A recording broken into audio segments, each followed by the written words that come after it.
What it do? Happy Wednesday, happy hump day, Lucky Lefty podcast. The Onora boys are in the building. Brought to you by Onora Whiskey, OnoraWhiskey.com. It's that premium American whiskey, OnoraWhiskey.com. And if you got a drink, make sure that you drink responsibly. You got to drink responsibly. Today, we hear from the coordinators, Tommy Reese and Al Golden, on building confidence for both units. Moving on, and the challenge of facing Navy.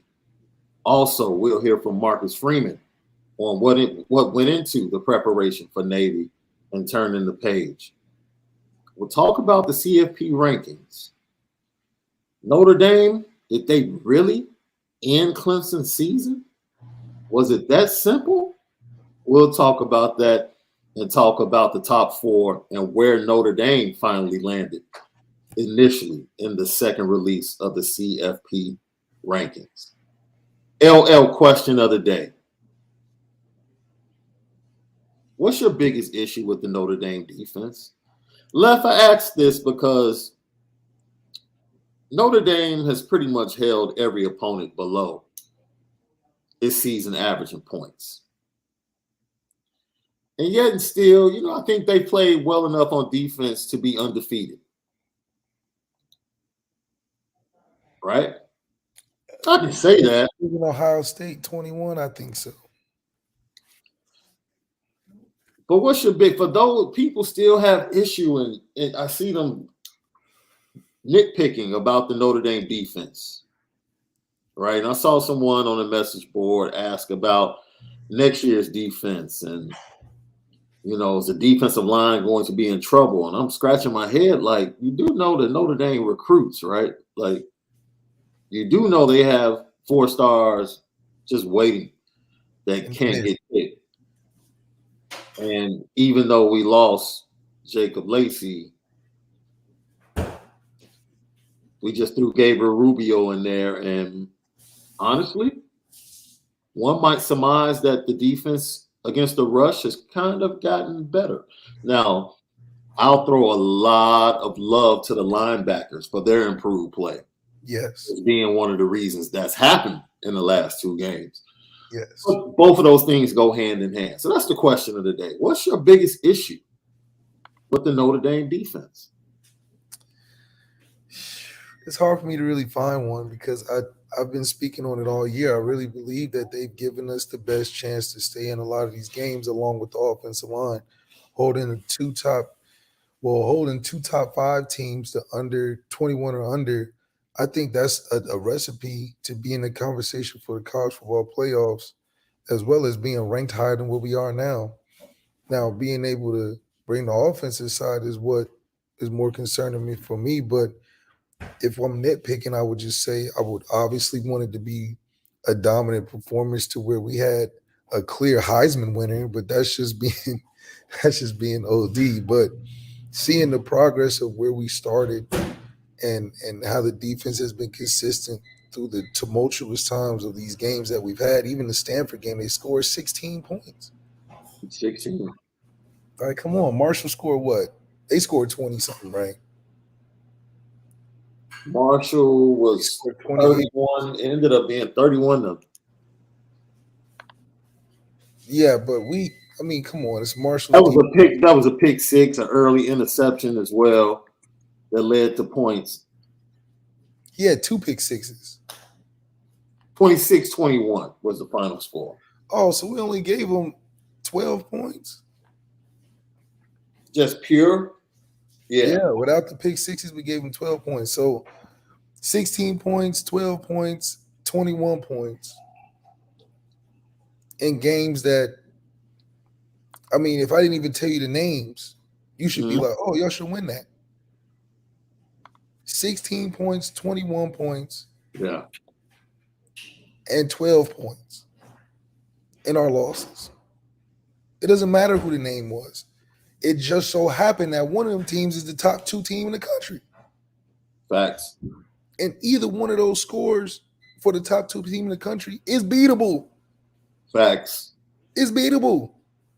21, 12, and 16 are beatable by any standard in college football with a decently good enough offense. Decently good enough. And one of those teams happens. Matter of fact, I'll throw in the other team we just beat. They had 7.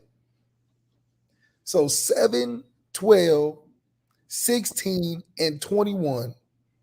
Those 4 numbers, 2 of those numbers were against top 2 teams. Top 5 teams in the country. Top 4 teams in the country. Yeah. 12, 7, 21, and 16.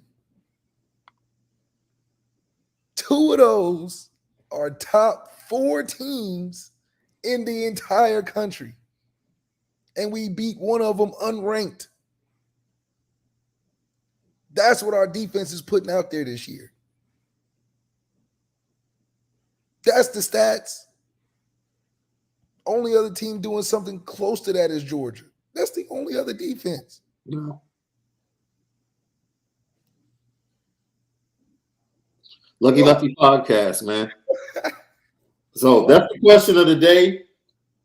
Let's go through these right now and get them out the way. Logan Lawrence says we need more big bodies up front. He also mentioned Justin Scott, 24 defensive tackle out of the Chicago area, St. Ignatius. We need big body types. Jay, this year's ND defense will be less talented under Freeman, and that's crazy. KL says, I'm cool with the defense. Joe Easton, I'll say that one for later because that's about Navy. In preparation, he wants to ask you, Left. The original Clyde the Glide. Hey, I like that. I agree with you, Shaun, about the D. However, I think the turnovers need to get better. We will need turnovers against USC. And I think Al Golden has been upfront and honest in saying, yo, they had, I think, 4 to 5 opportunities with the ball on the ground against Stanford. They had a turnover taken away from them by replay. So you saw them starting to create turnovers, having the opportunities, and Al Golden kept telling us, yo, the tide is going to turn. We're going to get our fair share because we're creating the opportunities, and he was right. You saw it at Syracuse, you saw it against Clemson, and they're starting to create turnovers, interceptions, sacks, fumbles. Look, I'm not about to sit here and say what they need to beat USC. Right? We know what it is. We can be honest. USC's offensive line is mid. Their defense is trash. They want to get out in front and let their speed rushes go after the quarterback. Unfortunately, they don't like to play against the run. No. So you know what it is.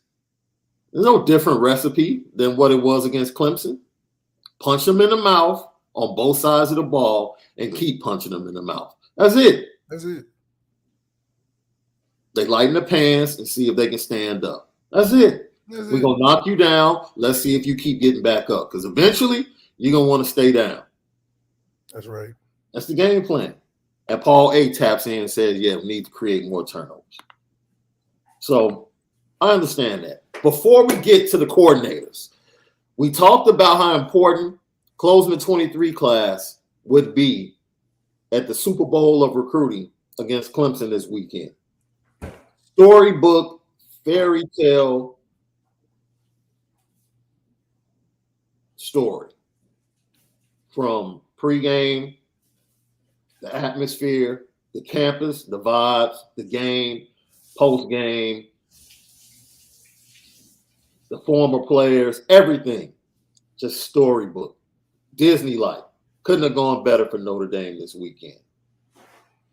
Yeah, things couldn't have gone better from a perfect picture situation when everything was online, everything was important for us to be able to have everything go well, especially after how the season has been going. Not that it's totally tanked, like we've had a lot of good moments, but those 2 losses were still hanging over our head in some instances. So to be able to take all of that, including with Marcus Freeman continuing to be consistent in his message of, we're going to get to it, we're going to get to it, we're going to fix it, we're going to be where we are, and then to have it it almost feels like it should have been the end of the season win, because that's kind of how it felt, rushing the field and everything and such. I think it just puts us back to where we would have been if we were undefeated in the beginning of the season, and that feeling that we would have had. I think we get a little bit of that back, winning the game against Clemson how we did, and moving forward is we're looking pretty hot, and I think as long as we continue to stay on that, buying in and young guys making plays and older guys, making plays, I think is going to help sustain itself throughout the rest of the season. So it's flipping season. It's flipping season. We knew it was coming because we knew Notre Dame came in starting the season with over 20 commits in the 23 class, and we said it all summer. When you have that many commits, you're going to go into November and December flipping guys from other classes. That's what we said. That was the great thing about the early work Marcus Freeman did with the rest of the staff and recruiting. Caleb Smith, wide receiver from Texas, decommits from Texas Tech, comes up for the Clemson game. Notre Dame's the clear leader, probably looking to commit in the next week or so. Yeah, that's what we want to do, especially with the advancement and how we've been able to recruit at a high level, being in the rooms with the high level recruits that we weren't before, turning guys away, calling guys in the transfer portal, having guys trying to reclassify. I mean, doing all the top-notch recruiting tactics and strategies that we lacked on before. I think it just plays into it.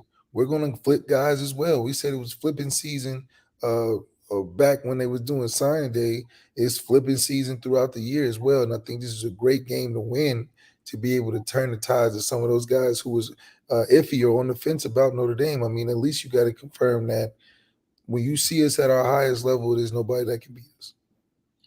So, talking about flipping, we go to the hometown of Left himself this morning.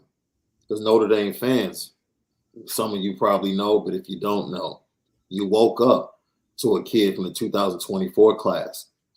Now, the seventh commitment in the 2024 class from Cincinnati, Ohio, Archbishop Moeller, who has a long-time pipeline to Notre Dame.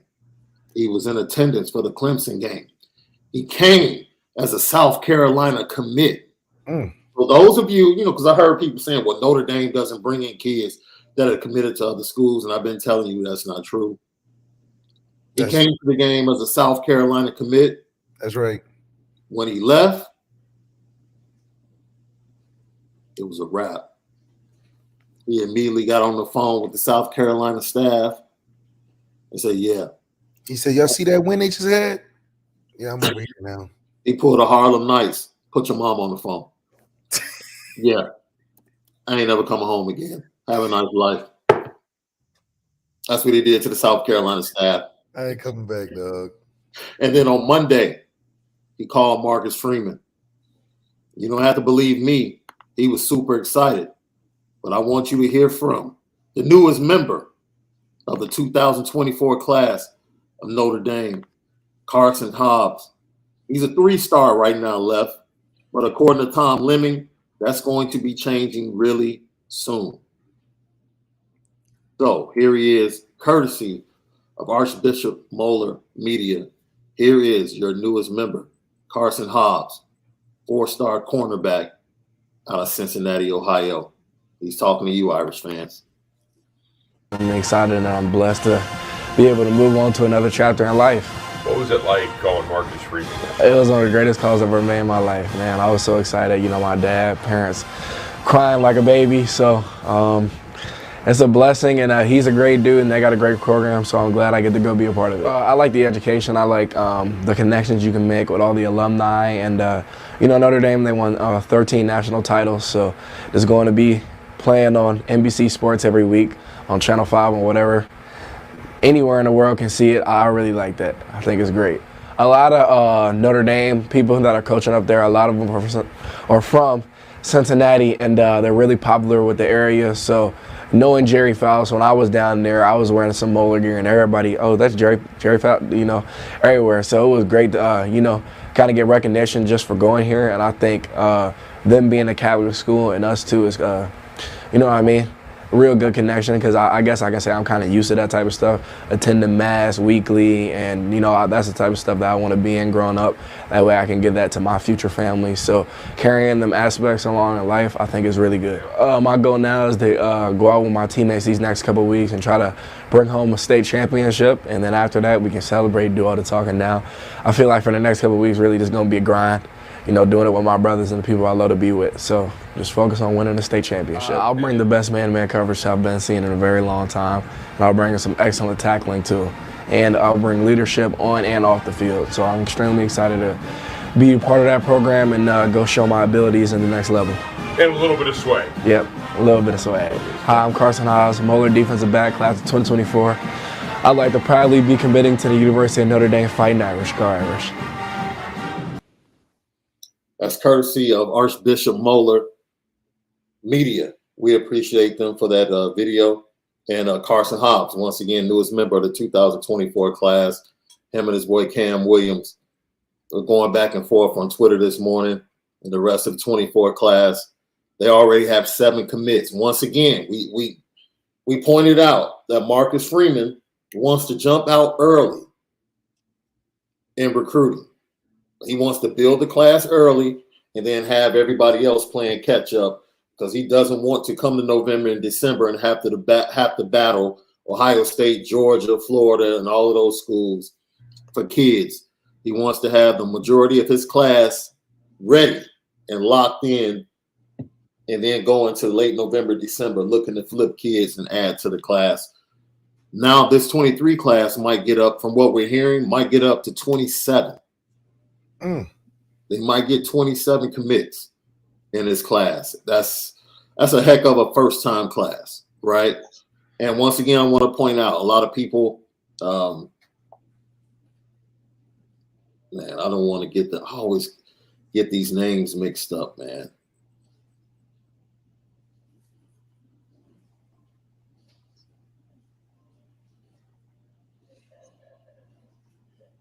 The offensive lineman that might end up being the 5th offensive lineman in the class, the Stevenson kid, the Tarrant kid from here in Illinois. He's another kid that came and visited Notre Dame. He's still a Wisconsin commit. So people have been saying Notre Dame doesn't bring in committed players. It's not true. There are a lot of committed players that are visited quietly.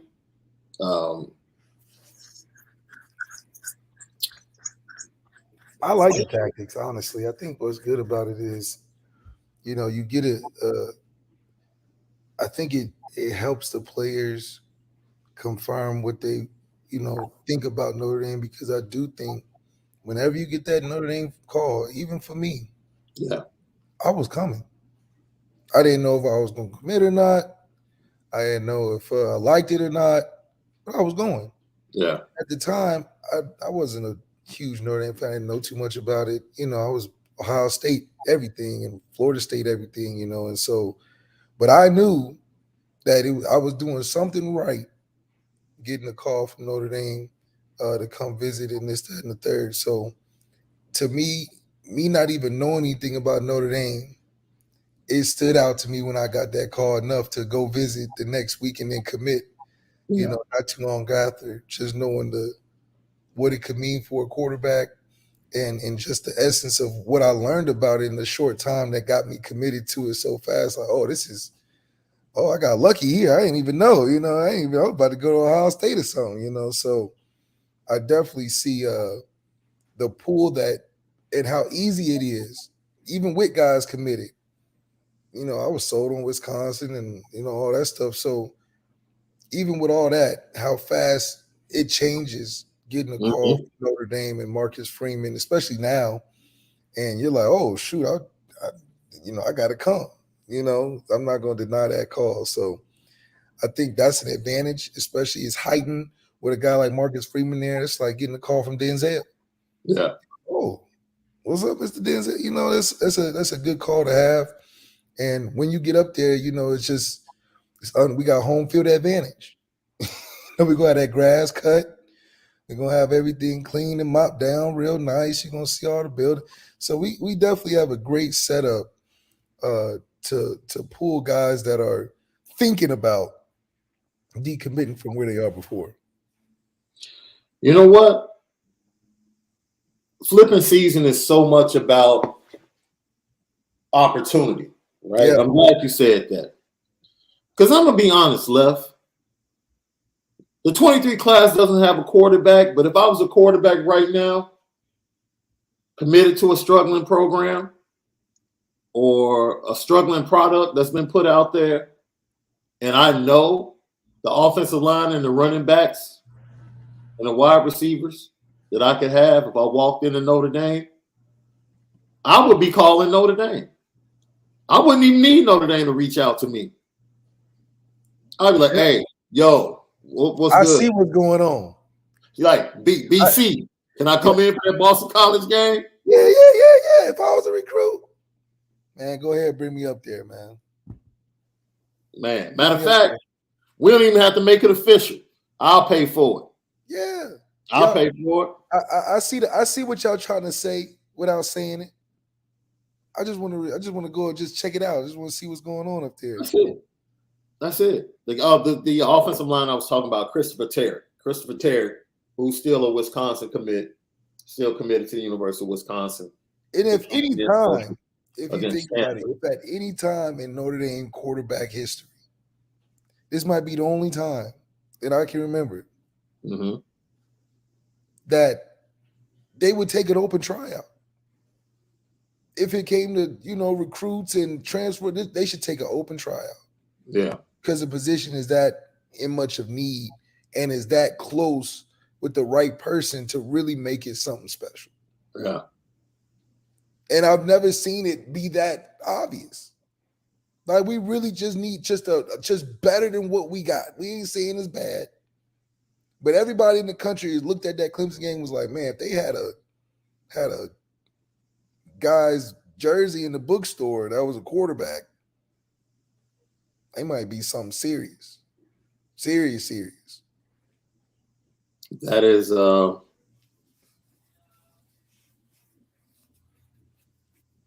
shoot, if I was a starting quarterback somewhere on the college football team, and I'm like, shoot, I want to upgrade. So, and just to, I'm pretty decent at my job, bro. I've only been doing it for a few months, but I'm pretty decent in this recruiting thing. So okay. I just want to clarify, because I see some things in the chat. I want to make sure we get the right information out there. Someone said he decommitted from South Carolina on Friday to take the trip. It's not true. This is from Carson Hobbs' Twitter page on yesterday. He says from yesterday, he says, all love. First, I would like to thank South Carolina and the coaches for overwhelming love and support they expressed to me after my acceptance into the Gamecocks community. I also like to thank my family and friends for their support during the recruitment process. With that being said, I've decided to decommit from the University of South Carolina. So like I said, that Harlem Nights phone call took place after the visit. He posted the decommitment on Tuesday, actually, because it was 16 hours ago, and then officially made the proclamation this morning. So I just want to, because, there's a lot of stuff being put out there about Marcus Freeman.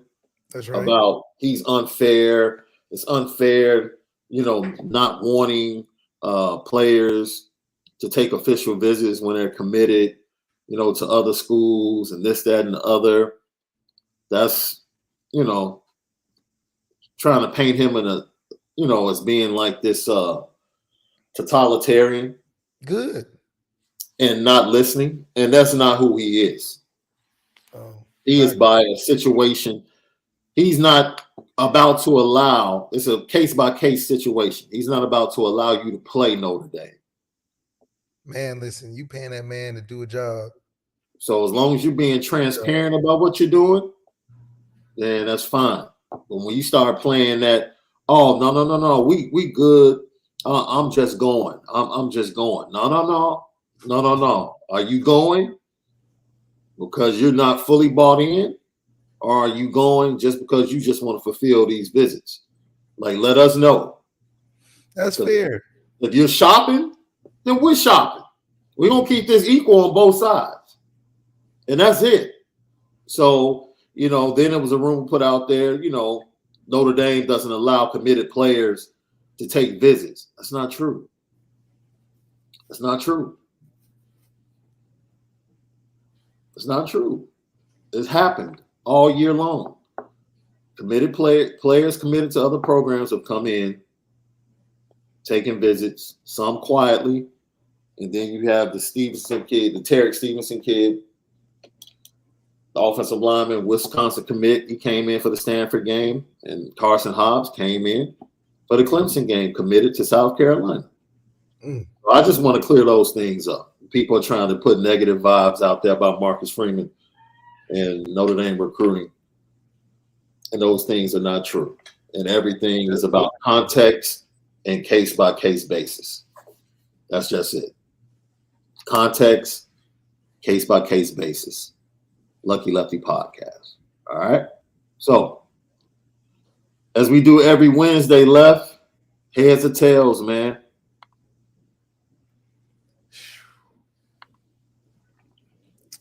Tails never fails. Tails never fails, and that is Al Golden. I'm going to start with Al Golden this week. And Al Golden talked about the preparation for Navy, but he also talked about not buying into the success that the defense had against Clemson, because they got to go out and do it again. We were all proud on the way they played, but the reality is that it goes fast, and we have to take the things that we did well in that game that apply to this game. And so right now our focus is on Navy, and if we played good perimeter football and we tackled well in the print, well, guess what? That all applies to this game. When they ran the ball and we played assignment football, that applies to this game. Other than that, we've had to move forward, fairly quickly. They emptied the tank Saturday. They got to fill it back up and go down here to Baltimore and empty it again. Keep emptying the tanks. You did it once, have to do it again. People in the chat have been talking about what they've loved with the defense and what they want the defense to improve upon. The challenge, go out there and do it again. Don't fall back. Don't let up. Let's keep building on our defensive effort.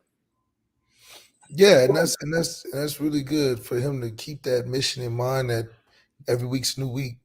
And you got to be able to put everything into each week as you're going on, and that's the only way you can keep that fire alive. And the good thing about having experienced guys like Al Golden is that that's a guy you can trust because he's been through it.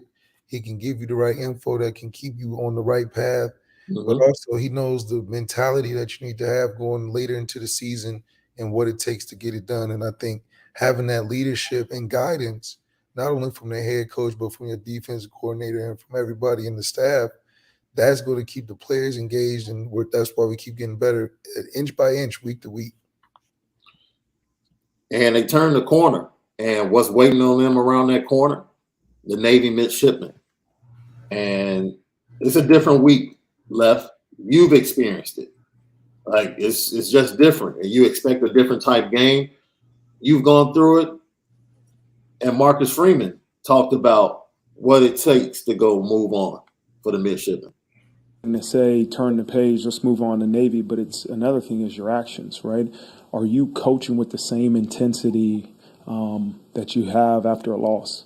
Is everything you do, they're going to look, they're going to compare, hey, is he the same coach after a win that he is after a loss? You hope you're consistent in terms of your actions and reminders, right? It's constant reminders. You got to continue to put in their head how important it is to prepare for the next opponent. As I tell them all the time, man, if you want the answers to the test, it's preparation. And we have to prepare. We have to prepare. We have to prepare.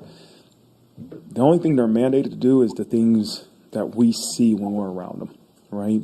And the expectations we have when we can physically see them. but we have to continue to put in their minds when they're not around us.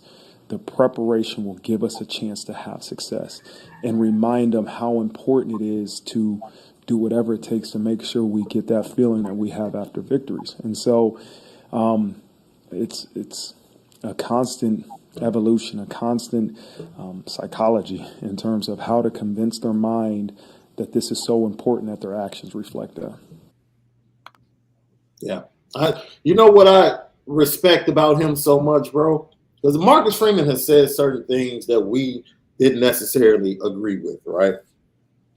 And one of those things early in the season was, he doesn't believe in gamers. Like, for him, you prove yourself in practice if you want to get reps. And we were like,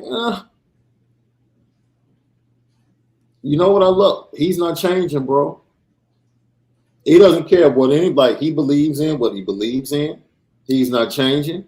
He's put it out there. There's no one in that locker room that can say they don't know how to get on the field. Right. No one can say, I don't know how to get reps. Yeah, you do. Yes, you do. This practice field right here. And him just talking about preparation and what that means. It goes back to what we talked about, with getting to that championship level. When you have a high level of preparation as a program, the opponent really doesn't matter. Right. Right? Because the preparation is like to go out there and produce at an elite level, regardless of the opponent. And that's where you don't get the peaks and valleys that we've seen from this team. And hopefully this week will be another peak and not another valley against a lesser opponent. And that's what we've seen early in the season. That's right. We definitely don't want to see a lull coming off of a win, because that shows a weakness in a team that should and can be great. Mm-hmm. And I think Marcus Freeman, like he said it perfectly, they're going to judge you after you come off of a top win like that because of all the emotions included, especially against a sneaky team like Navy that can give you a lot of troubles if you're not focused on the details. I think this is a great game to play after a game like Clemson, especially in which the way we won, because it focuses us to get right back on the details, and that's what it takes to win games, especially like this, where we can't be lacking for a lot of reasons. One, because you want to stay healthy. If you're not in the right gap and you trying to take chances on things that you're not supposed to, you don't know what you're doing, you can get hurt in a game like this. It happens every year. So it's important to not only know your job for you to be effective, but to stay healthy in a game where they're going to run right at you. They're going to get your knees. They're going to play real physical, real discipline until the end of the whistle. And when you relax thinking that this is a regular game and you relax thinking they're not going to go to the whistle, that's when you get in trouble as well. So total effort and focus has to be applied in this game for health reasons, more so than being in threat of losing anything. Yeah, the new legislation in college football, in my opinion, has hurt Navy and the other academies more than anybody, right? Because their whole game was, we're not big enough. So we have to use our leverage, our quickness, and our ability to cut you. Once they changed the cut block on the second level and linebackers were able to flow and not worry about that, that really hurt their run game. Right, because they want to get the linemen and the linebackers on the ground just for that quick second, so their running backs or their fullbacks can get up in there and get 4 or 5 yards, 6, 7 yards each and every play. I think that's really hurt the programs, and we've seen it. Navy comes into this game with a 3-6 record, struggling on the season. Just lost to Cincinnati, and Cincinnati. This isn't one of the best Cincinnati teams, and Cincinnati pretty much dominated them despite what the score looked like. So even though Notre Dame should dominate this game. Right. They should dominate this game. But we said that. We said that before Marshall. We said that before Stanford. This is where Notre Dame proves to everyone that they have begun to turn the corner. We knew when they beat North Carolina that this was in them. We knew when they beat Syracuse, this was in them. They showed us once again, this is who we are. This is who we can beat against Clemson. Now they have to overcome what has haunted them in the early part of the season. Games like this when they're supposed to dominate, can they just go out there and handle business? That's mental. That's like a mental hurdle. And it's a tough, not from a talent standpoint, but just from the limited opportunities and what's presented. We were joking about this before we started the show. I'm looking at Navy and I'm like, I don't know how they run the ball as much as they do. And they just don't commit penalties, bro. They just don't commit. Yeah. They just don't commit penalties. And what did you tell me? You said that comes from being in the military. They do. They just high discipline, bro. Yeah. I mean, you got to think they wake up doing calisthenics and yelling and, pointing their toes straight and getting to it. And I think it just shows that it's possible that you can have a team that's disciplined well enough to not get penalties. So that's definitely, I would say, it's a coaching thing. Yeah. You can, if you have a high penalty team, I directly believe that's because of coaching.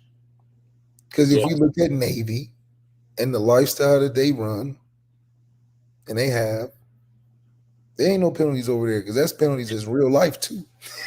Right. Penalties for them equal death. Yeah. Like, because they bring football for them is almost paramount to the battlefield. Yeah. For them. So penalties to them, and I'm pretty much, that's probably how they're coached. Like, look, we cannot afford penalties. All right? It's like dying or something. Right. Because if you this undisciplined on this football field, you might take that to the battlefield. Exactly. And that's going to cost the man next to you their life. Like your parents say, if you don't clean your room now. Yeah, that's serious. Yeah, serious. And that's something that you're going to get against Navy. They make you beat them. That's it. They're not about to give you the game. If you're better, show us. Show us. Prove it to us. 20 yards per game in penalty yards, bro. 20. 3 penalties a game. That leads the nation. It's like, this is what you're facing. And this is going to test the discipline of Tommy Rees, Al Golden, the Notre Dame players on both sides of the ball. Yo, line up, play disciplined football. You're better, and you should dominate. If you come out here, you're not locked in, coming off of that emotional win, and you're not locked in, ready to play, you might find yourself in a little bit. Yeah, you might find yourself in the third quarter in a tight game, and that's just unnecessary. No reason for that to be taking place.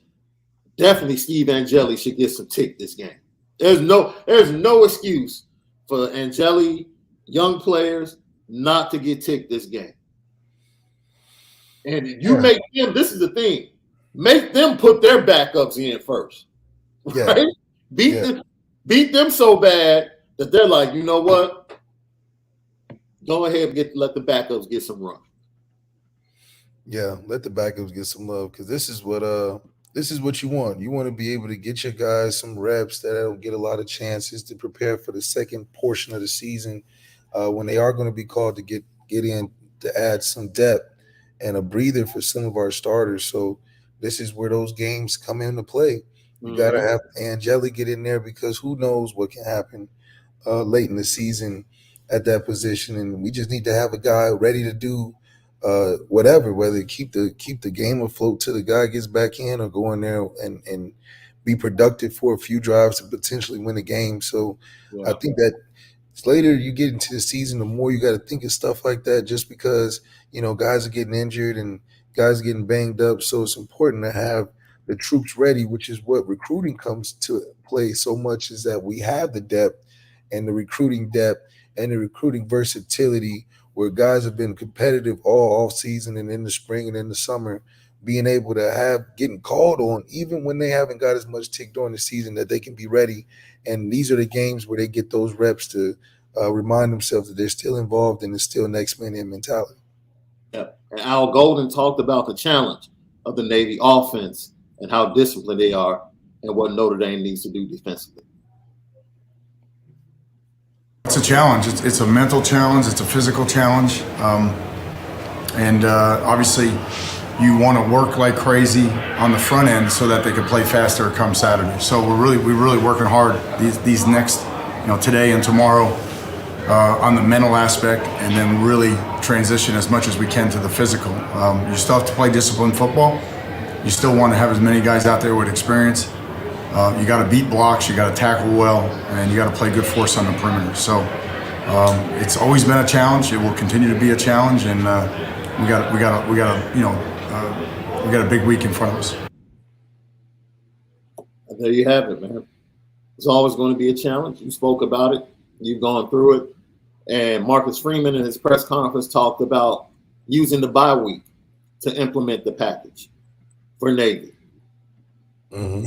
That's how much goes into the difference in preparation for Navy and other teams. He also said they spent time in fall camp putting in the packages, getting all the mental stuff ready so that when they came to practice this week, now the guys can just go.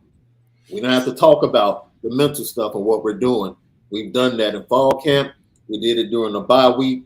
Now we're ready to roll. Of course, we have to simulate cut blocks just to make sure our guys get used to it. But the team is ready. Once again, he's talking about that on a Monday. We're ready for this game, and you feel good hearing that. Yeah, you feel good hearing that, man. Especially to the tune of Marcus Freeman saying they're ready early in the week. And I think that just shows the readiness of the team itself and how excited we are each and every week to take on these new challenges that I think that, I think we really have a good chance of doing a lot of good things to end the season with, to get us in position to get that top spot. Lucky Lefty podcast. You ready to flip to the other side? We heard from Al Golden. Tommy Reese coming off it was funny because he talked about coming down early, and he said he told Coach Jared Parker, you know what, if I don't get down there before the timeout is over, just tell him to run duo, which I thought was funny. Like, y'all been running that all night, so of course you're running duo. But he got down there. He said it was a once-in-a-lifetime experience, to get that big win and just experience everything as a coach. He said, I've experienced things like that as a player, but to experience it like that as a coach and to be able to spend time and hug Drew on the sideline, and he was locked in all week, and he got us into our stuff and was able to go out there and lead us and do exactly what we asked him to do. All we asked him to do is don't turn the ball over. That's all. At this point, like, if you don't turn the ball over, we're good. We're good. If we can give them good, we can lower it now, Left. We used to ask him for 220. I think we need to give new LL legislation on Drew Pine and say, you know what? We don't need 220 from you. Give us 150. Yeah. Give us 150. Give us 150. I don't need 220. No. Give us 150. Yeah. Look. Third down conversion. And then if you can't get 150, now we really own you though. Right. Because that's saying that is super low, but that's low enough. Damn it, you're a D1 quarterback. And if you throw in an RPO pool for a touchdown like you did against Clemson, okay, yeah, a nice little scramble to get down inside the 5-yard line. Now you're using your feet a little bit more. Okay, that's the compliment to the 150. That's right. We're good. We're good. We're good with that. That's all you need. And Tommy Reese talked about being happy with Drew Pine and the relationship that he has with Drew Pine. Are very close. A lot of people have opinions on our relationship, but we're extremely close. Those aren't rare moments to share together. They happen pretty much every game. And he had put in so much work. He was really in a good place all week.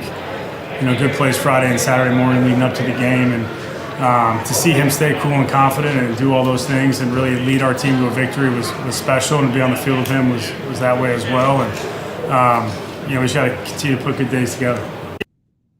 Look, everybody tells us how good he looks during the week, right? And this is kind of why we when Marcus Freeman said he didn't believe in gamers, we kind of paused a little bit because your experience, you said, look, we had guys that would kill in practice all week and then get to the game and it was like, yo, what happened? And so some guys, you cut the lights on and they perform better, but the standard is the standard now under Marcus Freeman. Look, Drew, I'm glad you look fantastic during the week and you're locked in. Just don't turn the ball over. I don't have anything else to say, man. Just don't turn the ball over. We're good. Yeah, if you don't turn the ball over, I'm telling you, we're going to be in a good position because Tommy understands. He even tweeted it out. Run the damn ball, man. Yes. With the hat, yes. Run the damn ball. Run the damn ball. And I think because of that, he's accepted the fact that he wants Drew to have 150 and maybe pull it to throw him off a little bit. That's the effect that Drew can have as a decoy, that he's so I have to worry about this guy or they're going to beat us by 100 points, that you fall asleep on him and he can end up having a couple points on you just because your defense is so lackluster on covering him on things like quarterback contain. Mm-hmm. So I think a lot of his runs that he gets on off schedule and on third down and long is because teams just don't expect him to run the football.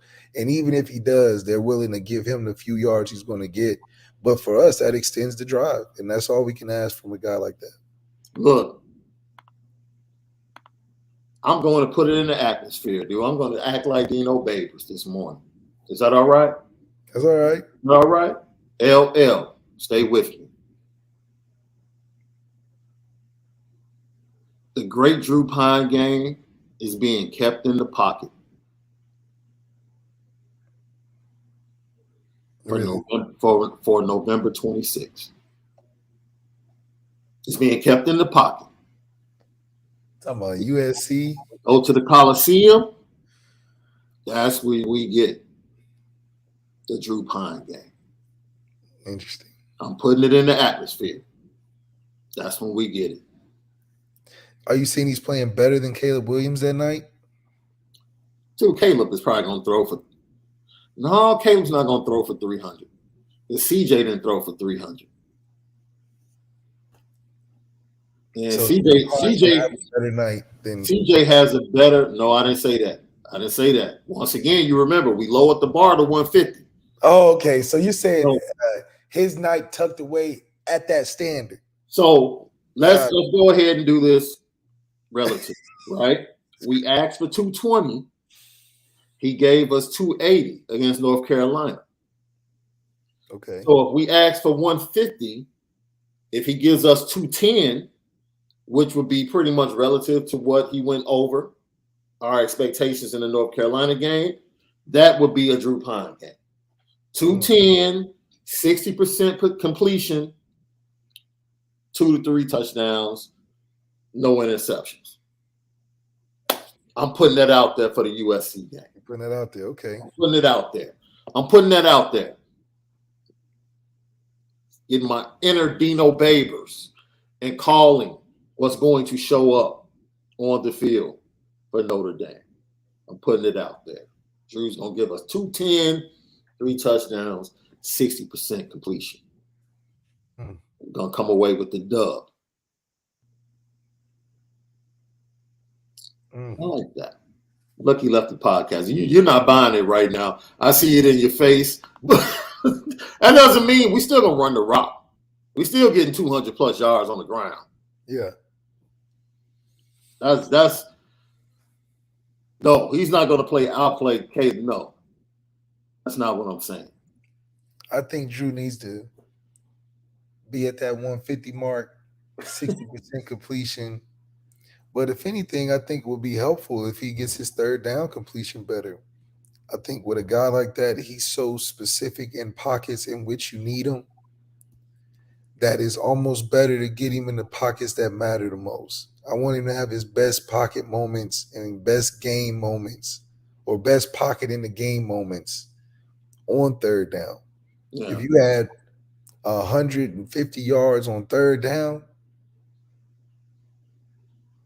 I mean, hey, that's all we can ask for. If you go, I wouldn't even say 150. Let's just not give no numbers. Let's say if Drew Pine is in the game and it's third down, he should be over 50% on third down. If he's over 50% of third down, that's the only expectation I need from him. Yeah. Because that's going to extend drives for us so we can keep running that rock, keep killing the clock, and keep giving us chances to get close to the end zone so we can run it in. or throw it in to Tobias or something. Tommy Reese talking about the preparation for Navy. Preparing for Navy is always a tall task. I think back to as a player, as a coach, like it's always a tough week. They do a great job within their system. They limit your possessions offensively. Coach Newberry gives you a ton of different looks that you have to be ready for and prepared for. They really play complementary football between the offense and defense. So, it's added stress because it's a unique opponent. We have a ton of respect for them, obviously. I've played in the game. I've coached in the game. It's something that you look forward to every year. Look forward to it being over, I guess. But the preparation is a whole different type. It's not something that really you face week to week. Look, you probably agree with that. He's like, it's something I look forward to, it being over. Like, nobody at Notre Dame likes preparing and playing in this Navy game. It's the week that you just know, you catch up on your homework and stuff. You catch up on your school stuff. You catch up on, all the things that you lack when you're so locked in. But you just know at the end of the day, it's going to be a physical game. And you're probably in the training room more than you're in the film room this week just because you just want to get those little muscles worked out and worked on because it's going to be tested because you're hitting guys north and south. Yeah. You going to war. Yeah, flat out. It is, it's different. It's different in other games, and it's different. We want to take this time. The theme of our show is that some things are bigger than football at Notre Dame. And one of the rivalries that, I see people talking about, we need to improve the schedule. We need to get rid of the academies, this, that, and the other. The relationship Notre Dame has on several levels with the academies, the history they have with them in critical times in American history. There's no need to ever take the academies off the Notre Dame schedule. Right. I don't care about strength of schedule. It's just some things that are bigger than the trivial stuff. Win the big games that's on your schedule. The academies aren't going anywhere. And if you don't understand the history and the bond between the academies and Notre Dame, then I don't know what to tell you. It's an honor to watch these games because of the appreciation I have for everyone and anyone that is a veteran or has been part of the armed forces, that's part of LL Nation or watches the podcast or, is part of another team that jumps in to watch what we have to say. We salute you for your efforts and your sacrifice and putting things on the line for the sake of others. We appreciate you here, LL Nation, and God's blessing upon you and the rest of your family and much success. Absolutely. Some things are just bigger than football, and the relationship between Notre Dame and academies is very much the manifestation of that. We appreciate you from Lucky Lefty Podcast. Now we got to go out here and kick your A. I'm sorry. Yeah, now we got to have to. With that being said, now we got to go out here and act like y'all foreign terrorists. We got to treat y'all like the enemy, man. We got to go out there and treat y'all like we over there in Pakistan. Absolutely. Y'all real issues. Absolutely. With that being said, don't take this whooping personally. Yeah, no, we on the same team after the game. During the game, we going to have to beat y'all like y'all one of them other teams now. Right. It's Veterans Day, so we going to get it out the way early. Right. Veterans Day is on Friday. Yeah. And okay, we're gonna give y'all flowers, and after that, Facts. y'all gonna give us some flowers. Facts. Look, we love you. We appreciate you. Yeah, But when the ball is kicked off, we're gonna have to push that to the side for about 60 minutes. We'll get back to it. We'll be back to friend loving and land of the free. Man, after the game, we're gonna interlock arms and we might get a cookout together. We can even eat the little barbecue together. We're gonna go through both of the alma maters. Yeah. We're gonna rock with your alma mater. You're gonna rock with our alma mater. Yeah, we'll even let y'all go first. How about that? Yes, absolutely. We'll take our helmets off and all, man. Yeah. But we got to take care of business in between all of that. Yeah, we got to handle stuff. But this is for us, though. This is our part that we need to do for ourselves. Facts. Lucky Lefty podcast. Before we get out of here, let's talk about these CFP rankings. Anything?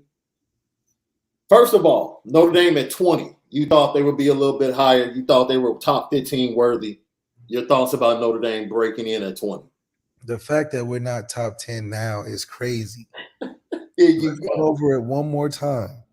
16, 7, 21, and 67 and 12. Out of those 4 scores, 2 of those teams were top 4 teams in the country. One of them still is, after we knocked the other one down. That deserves top 10 in the country right there. That's the only stat that matters. Because who else is doing that in the top 10 that's there right now? They don't even get the chance to. And then if they mess around long enough, we might get 3 chances to knock off somebody in the top 10 that we play later in the season. So you get 3 chances to get somebody in the top 10, and we did something crazy to the second one, and we held the one that everybody's so happy about to 21 points. I don't know how you don't put us in there. Yeah, I guess. I do. If LL Nation, if you didn't know the level of love that this dude has for Notre Dame, it is on full display. I'm just saying. It's on full display right now. I'm just saying the facts. Full display right now. I know he sees Clemson sitting at 10 and says to himself, he just destroyed them. We should be at 10. Easily. If not 4. You got to relax, Left. Michigan ain't doing that. You're so disrespectful. They're not. We all know how Michigan is, man. So they're fraudulent like Clemson was fraudulent? That's what you're saying? Somebody cut on that Clemson versus Georgia tape from last year. The Michigan versus Georgia tape is worse. Somebody cut on Aiden Hutchinson tape this year from the Detroit Lions. And then you tell me, is Michigan for real or not? Come on, man. Left, if they win out, they'll be top 10. Okay. I appreciate you putting it in the atmosphere, though. 20 is okay. Did they get the top 4 right, though, in your opinion, at this point? Oh, yeah, the top 4 without us is pretty accurate. Without us. I mean, you got Georgia, Ohio State, of course. Tennessee should be in there. And then that 4th spot should be us, man. I ain't going to lie to you, man. Any surprises? Look, man, that win gets better. We destroyed their season on Saturday night, Left.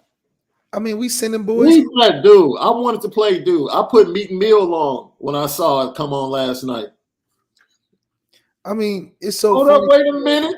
Y'all thought I was finished? It's so crazy because we can still send people home. And it's great because now you're gonna start seeing all these guys in Clemson sitting out, getting ready for the league, low management. They've got mysterious foot injuries like LeBron all of a sudden.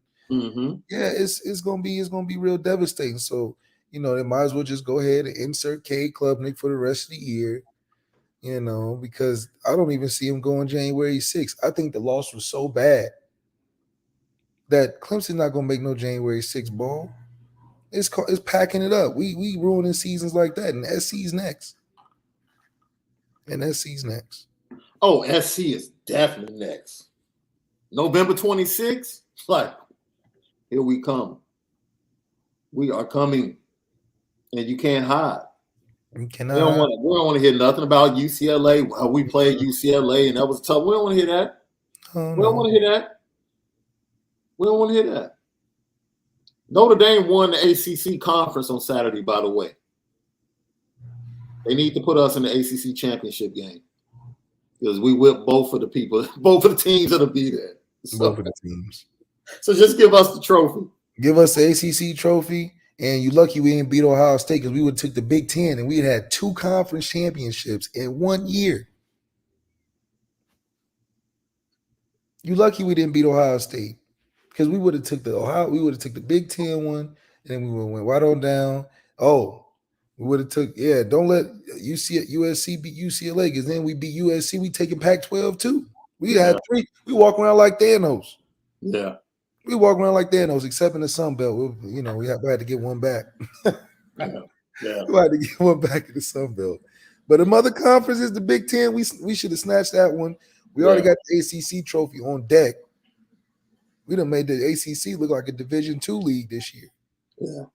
27 consecutive. What? And y'all ain't got enough money to get us in there. Yeah. Man, ACC, y'all better start asking us for loans. Lucky Lefty. Super chats, Chad Brown. We appreciate you. Thank you for the super chat. Can we feel comfortable with where we sit with Peyton?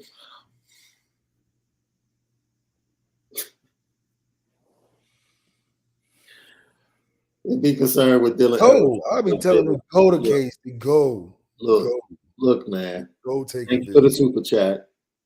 Go. I'm exhausted talking about this Peyton Bowen thing. I'm exhausted, man. I'm exhausted. I don't know what else to say. The dude was at the Clemson game with all his boys and experienced one of the greatest highs ever. I understand his fan base deals with a great level of hurt based upon the way things have gone, but this is a totally different staff. And they handle things a totally different way. If this was the former wide receiver coach and the former staff with Brian Kelly, yes, I would be hesitant. I would. And I'm just being honest. But with Marcus Freeman being the head recruiter and being the one that initially offered him as a defensive coordinator, he was the original one that established the relationship. No, I don't give a second thought to Peyton Bowen. Like I've moved on. I've really moved on from Peyton Bowen. I really have. Here's the question for you, Left. Joe Easton, how did y'all practice the cut blocking and prep for Navy?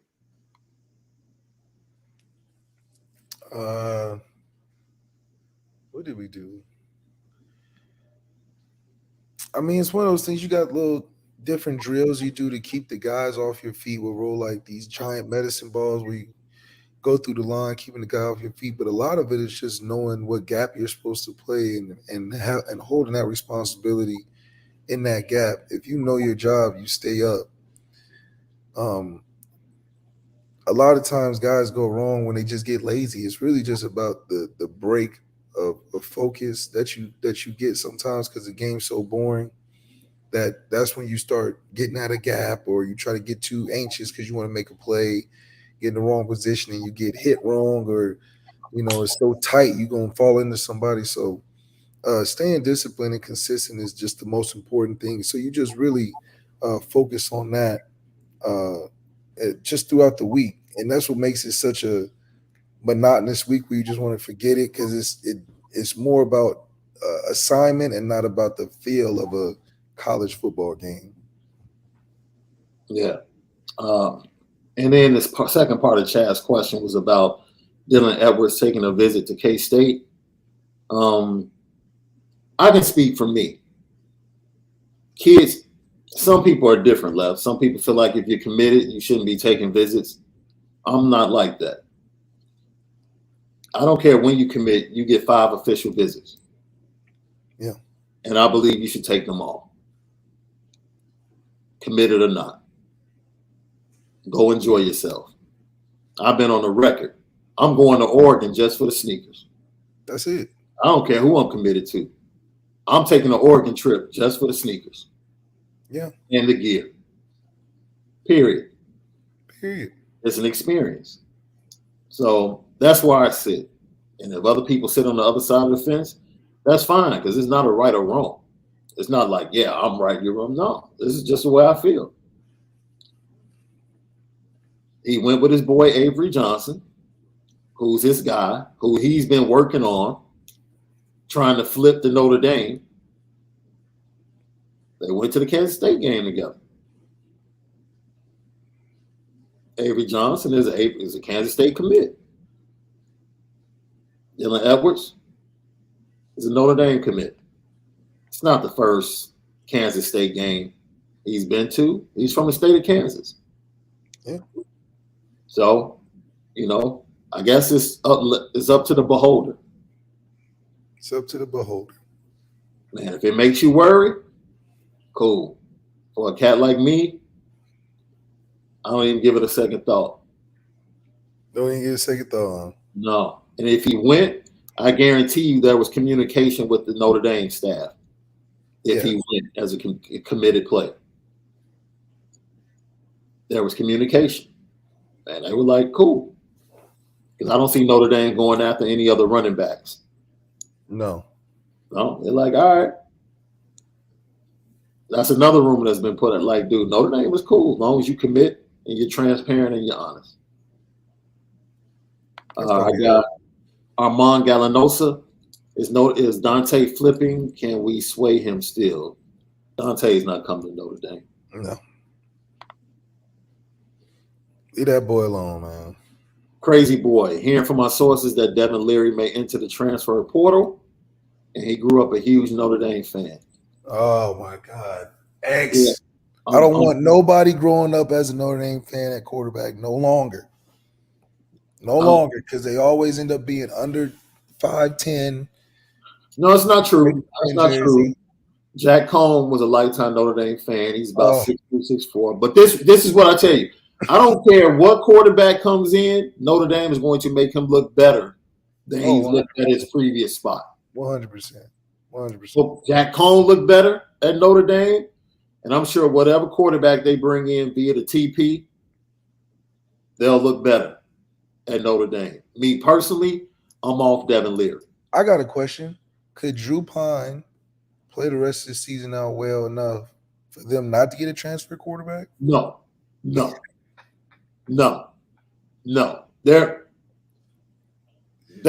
will be looking in the TP. No. At this point, no. No. Now, is that a Marcus Freeman thing, or is that a maybe he could, but I don't think he's capable. He's not capable of going over 300 yards the last 3 games of the season and then the bowl game.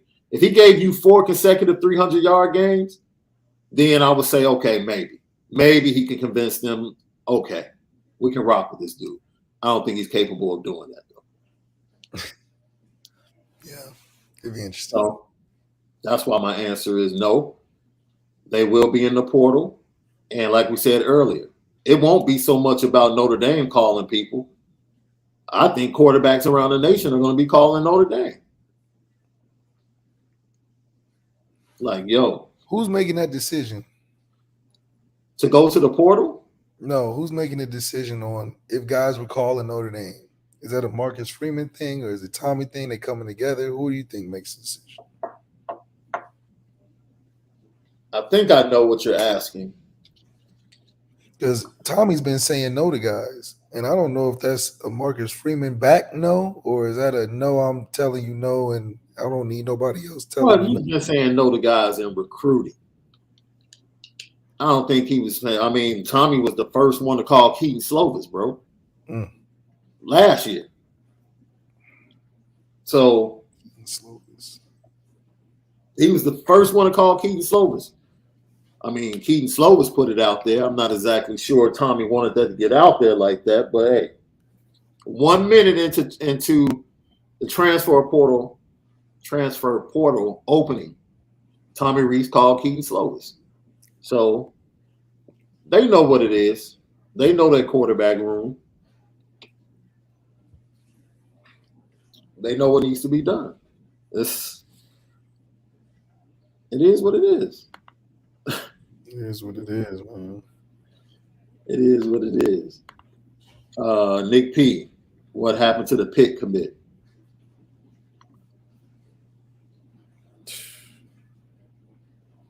Nothing. We got a lot. We're fielding a lot of calls right now after that win, so I'm sure he's in the stack of people that are interested in coming to Notre Dame still. Now this will be funny. Ryan Loftus said, "Can we get Phil back for a grad transfer?" Not with Tommy. Not with Tommy. No. And That Phil would be hurt funny. too much. Phil hurt too much, so Yeah, he's like Devin Leary, like just constantly injured. But no chance of that. No chance of that. And the whole Kenny Minchie thing was kind of like conversation. But the product was bad. There was conversation, there was interest, and then you put out a bad product. You lose to Stanford. It was like, I ain't looking over there.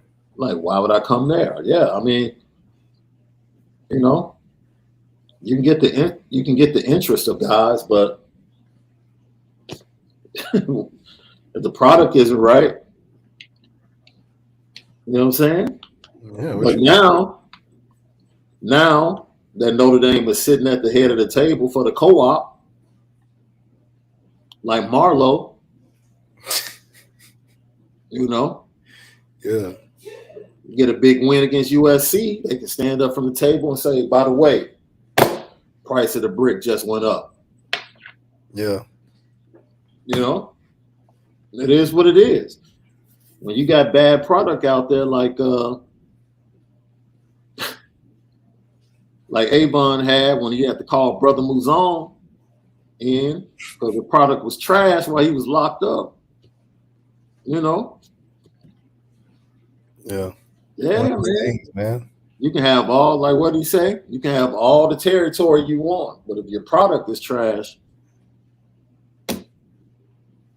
like they can have all the interest in the world from quarterbacks all over the country, but if the product is, hey, gotta have that good product, man. Yeah. Nothing better than good product. Speaking of good product, I have an announcement coming up. Those of you that have been asking us for Lucky Lefty to be in podcast form, we're gonna rock that out for you. Yeah. We'll have our website going, and I think we're gonna have. No, for sure we're gonna have the website going with the merch for Black Friday. So that should be dope. That should be dope. I don't know if we should give people 8% off on Black Friday. 8% off. It just has a ring to it. What's the promo code, Left? You got to make up Green Poppers. What should it be? Spin It Different should be it. Spin It Different is the promo code. That's okay. Right. Look, we already got it up, people. Yeah, give us some time, man. We'll be in podcast form probably in the next few days, and then the merch with the website is right around the corner. I know you guys have been waiting on it. It's finally here, man. It's finally here. So yeah, I hope I explained the Kenny Minchie situation. I hope I did. Lucky Lefty podcast, the climb to 3,000 is real, even closer. We're about 80 subscribers away, Left. It's a blessing, bro. Right there, man. Man, we're so thankful, man, So thankful. Just over a year, the fact that we've been able to get to where we are is because of you, LL Nation. We appreciate you greatly. The Climb to 3,000, it inspires us to get up and talk Notre Dame football and everything else each and every day and continue to spin it different. You know what time it is.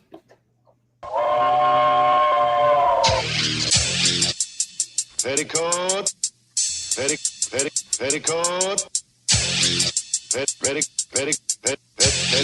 petticoat junction. It's time to get petty. Oh, we did a good job executing. Are you upset with something? And fire up the Petticoat Junction train. I just don't like you. You don't? No. What is today's petty history? Petty Junction.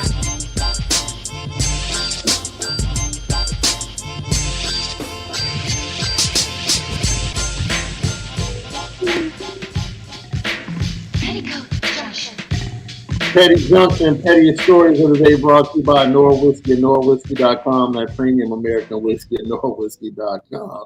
Thank you to Tyler Spencer for that. He says BK Sucks should be the promo code.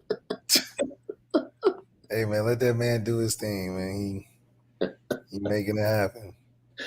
Oh, man. So, Aaron Rodgers, my man.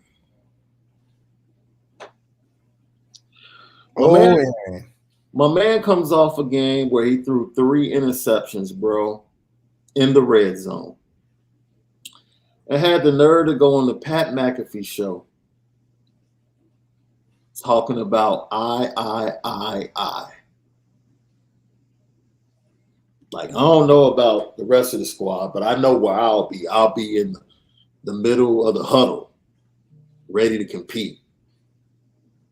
Fam, you cost your team the game. What are you talking about? You threw 3 interceptions in the red. Man, look, man. The real Aaron Rodgers has come out because I think team success kind of hid who he really was.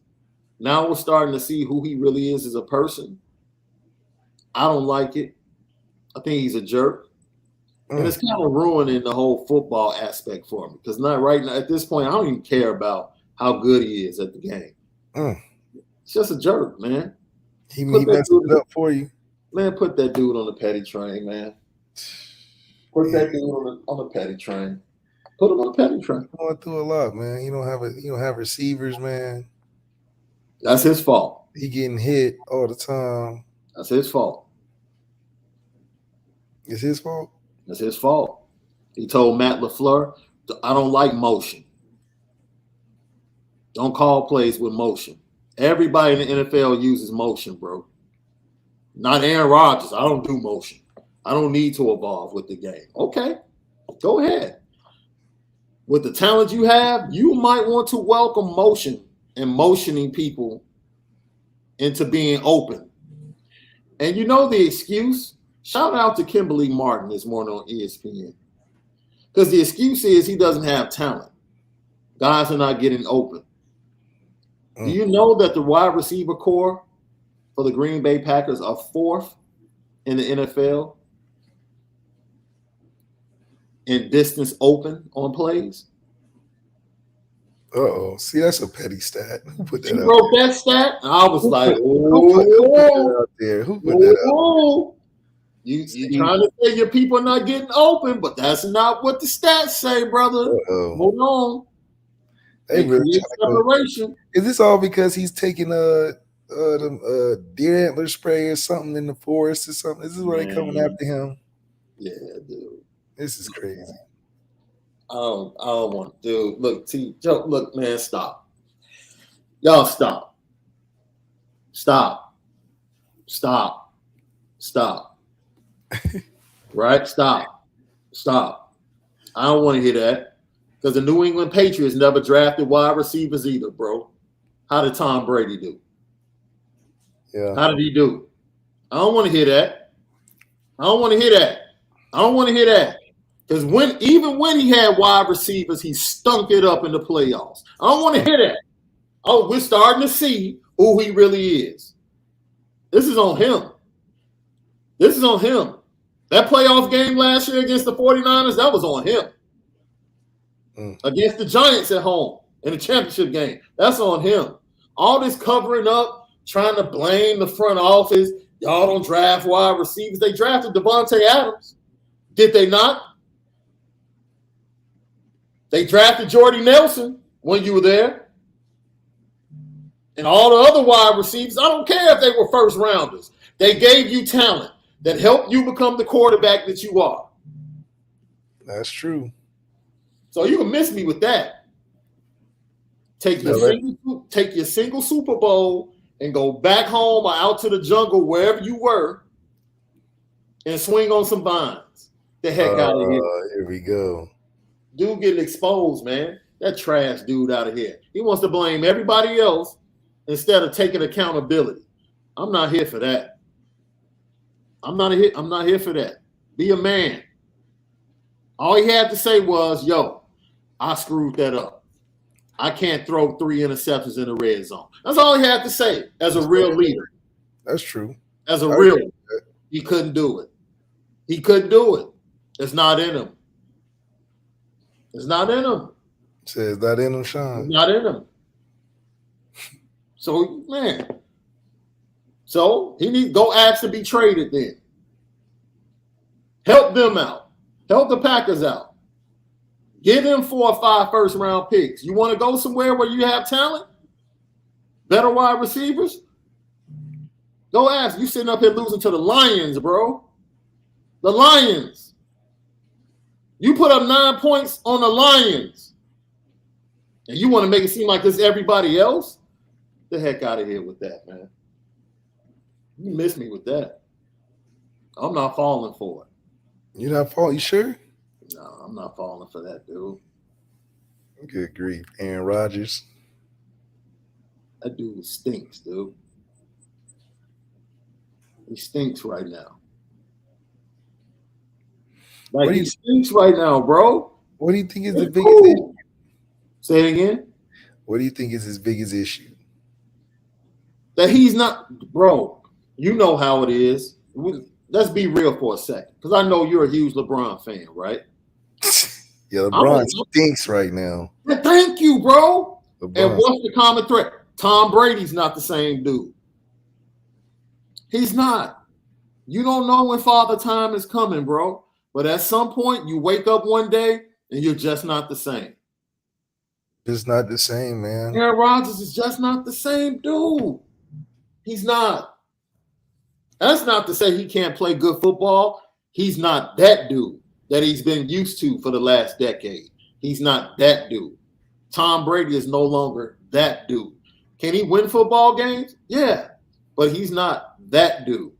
LeBron, probably for the first time, is realizing physically, man, yo, it's not the same. I come out here and try to go as hard as I want, but it's just not the same. He can work out, put millions into his body.